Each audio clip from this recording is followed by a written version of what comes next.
దోస్తులకు, నా శ్రేయోభిలాషులకు అందరికీ నా నమస్కారములు. నేను రిటైర్మెంట్ అయ్యి ఈ నెలతోనో 8 నెలలు అవుతున్నది. గవర్నమెంట్ నుంచి నాకు వచ్చే డబ్బులు 8 నెలలకు గాను 8 రూపాయలు కూడా నాకు రాలేదు. నేను ముత్తూట్ హౌసింగ్ లోన్లో అప్పు తీసుకున్నాను. మరి నా యొక్క డిపార్ట్మెంట్లో కొంతమంది దగ్గర అప్పు తీసుకున్నాను. నేను రిటైర్మెంట్ అయిన తర్వాత నాకు వస్తాయి డబ్బులు, వాళ్ళకు రిటర్న్ చేస్తా అని చెప్పి వాళ్ళకి ఇంట్రెస్ట్ కూడా కట్టడం లేదు.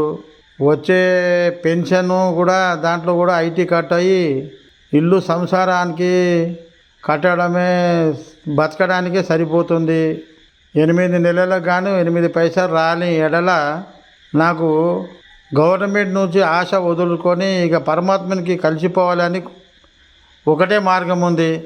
నేను సస్తే కానీ ఇచ్చేటట్లేదు గవర్నమెంటు.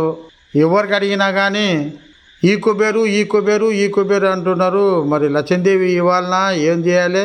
ఇక రైతు కూడా చచ్చిపోతే అప్పటిదప్పుడే 5 లక్షలు ఇస్తున్నారు.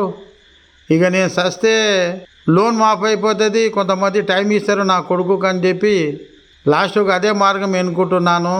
దయచేసి ఈ వీడియో అందరికీ షేర్ చేయండి. మన ప్రియమైన నాయకుడు కాంగ్రెస్ పార్టీ నుంచి గెలిచిన శ్రీ గౌరవనీయులైన సీఎం రేవంత్ రెడ్డి గారి వరకు పోయే వరకు ఇది షేర్ చేయండి.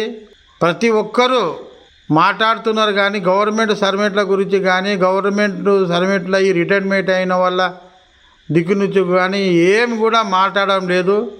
దీనిపై విరక్తి చెంది సావే శరణము అని చెప్పి అనిపిస్తుంది.